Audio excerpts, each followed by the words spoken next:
Hello students, इस video के माध्यम से हम लोग दिए गए हिंदी गद्य खंड का अंग्रेजी में अनुवाद करेंगे। पहला दिया है, प्रातः जागने से सुंदर स्वास्थ्य और आनंद की प्राप्ति होती है। प्रातः काल जागने से सुंदर स्वास्थ्य और आनंद की प्राप्ति होती है। Rising early in the morning, सवेरे उठने से, rising early in the morning gives us sound health and pleasure. Rising in the morning gives us sound health and pleasure. प्रातः काल की हवा स्वच्छ और ताजी होती है। Morning air is fresh and clean.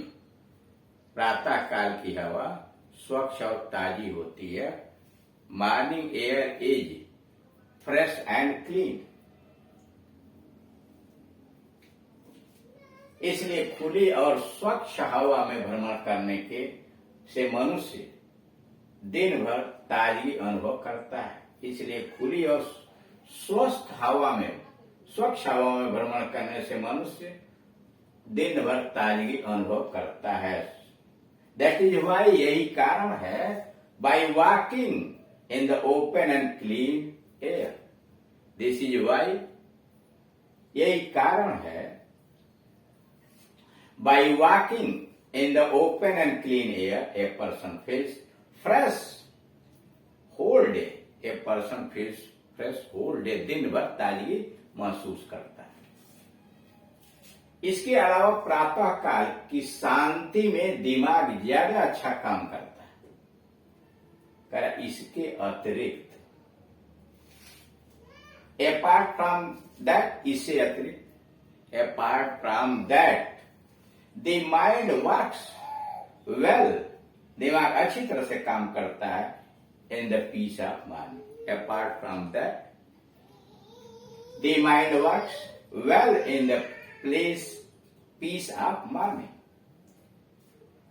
स्वाभाविक है, ऐसे समय में किया गया अध्ययन ज्यादा प्रभावी होता है। नेचुरली, स्वाभाविक है, स्टडीइंग इन दीज आवर्स, ऐसे समय में अध्ययन किया हुआ नेचुरली, स्वाभाविक रूप से studying in these hours is more effective, अधिक प्रभावी होता है। इसके विपरीत देर रात तक जागने वालों को रात में देर तक कार्य करना पड़ता है। अपोजिट टू इट, इसके विपरीत, people who rise late, opposite to it, people who rise late, जो देर से उठते हैं, have to work till late in the night, उन्हें देर रात तक काम करना पड़ता है। दिन करके काम को निपटाने के लिए have to work late in the night. लेकिन देर रात तक जागना स्वास्थ्य के लिए अच्छा नहीं होता। But studying awake late at in the night, but studying awake late night is not good for health, स्वास्थ्य के लिए अच्छा नहीं होता। साथ ही देर रात में दिमाग की क्षमता कम हो जाती है।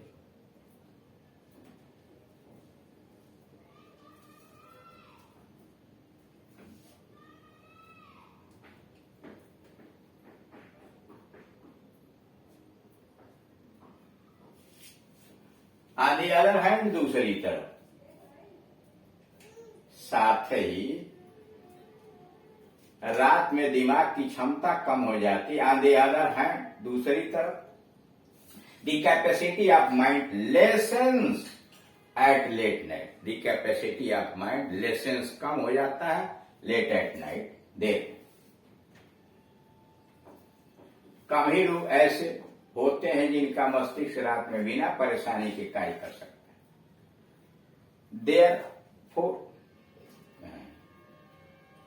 There are only a few people, बहुत कम लोग होते हैं, whose mind can work well, जिनका दिमाग अच्छी तरह से काम कर सकता है, without stress even at night, without stress even at night. There are a few people, बहुत थोड़े लोग होते हैं, whose mind can work well without state even at night. इसलिए प्राचीन काल से ही दुनिया भर के महापुरुष सवेरे जल्दी जागने पर जोर डालते हैं। Therefore all the great persons of the world, so all the great persons of the world have emphasised on early rising, सवेरे उठने पर जोर देते हैं। In the morning, rising in the morning since ancient times, प्राचीन काल से। अगला पैसेज है, एक बार एक चित्रकार महल को सजा रहा था। एक बार एक चित्रकार महल को सजा रहा था। वंस एन आर्टिस्ट, एक चित्रकार, was decorating a palace. Once an artist was decorating a palace. जब वह दीवारों को रंग रहा था, while painting the walls, या while he was painting the wall, या when he was painting the wall, उसी को बना दिया while painting the walls. He wished to see his own work. उसके मन में इच्छा जागृत हुई, wished to see his own work from a distance. फिर समझिए, करा जब वह दीवारों को रंग रहा था, when he was painting the walls या while painting the walls, he wished, उसकी इच्छा हुई, to see his own work from a distance, या अपने काम को कुछ दूरी से देखा। जब वह दीवारों को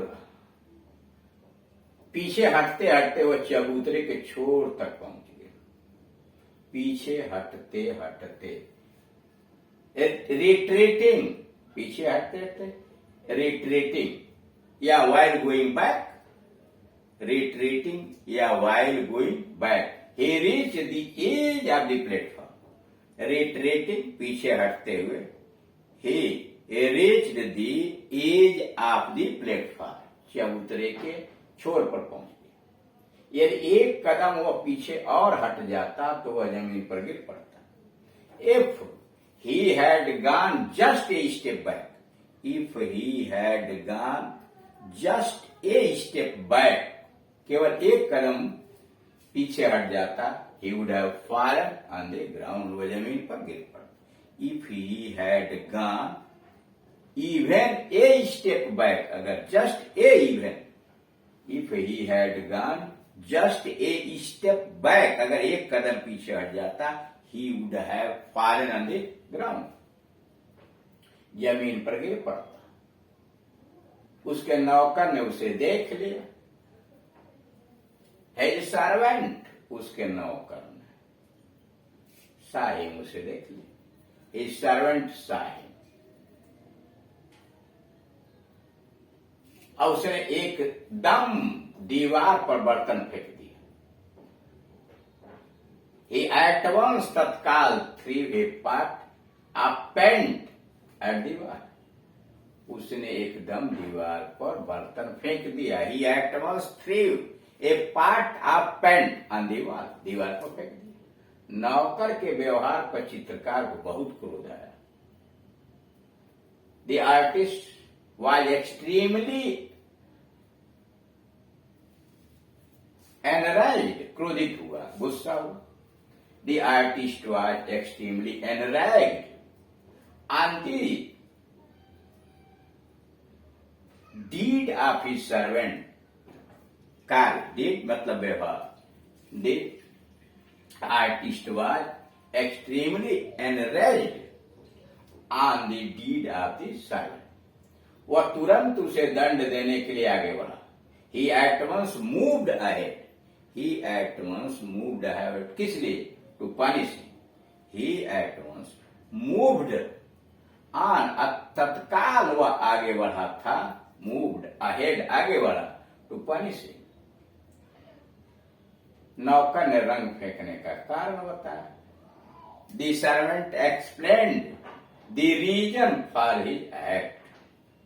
The servant, नौकर ने, explained the reason of his throwing the paint on the wall. या of his teeth, the servant explain the reason for his act. तब उस चित्रकार ने खुश होकर नौकर को बहुत सारा इनाम दिया। Than feeling happy the artist presented him a lot of rewards.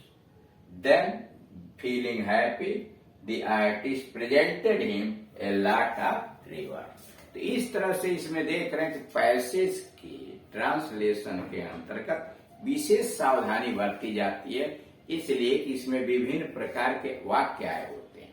कुछ वाक्य सिंपल सेंटेंसेज होते हैं, कुछ कंपाउंड सेंटेंसेज होते हैं, कुछ कॉम्प्लेक्स सेंटेंसेज। इसके अलावा वाक्य लंबे लंबे होते हैं और तरह तरह के कंजंक्शन के द्वारा जुड़े होते हैं। उन संयोजकों को और उसमें विशेष रूप से जो कोरिलेटिव कंजंक्शंस हैं उनके प्रयोग में सावधानी बरतनी चाहिए।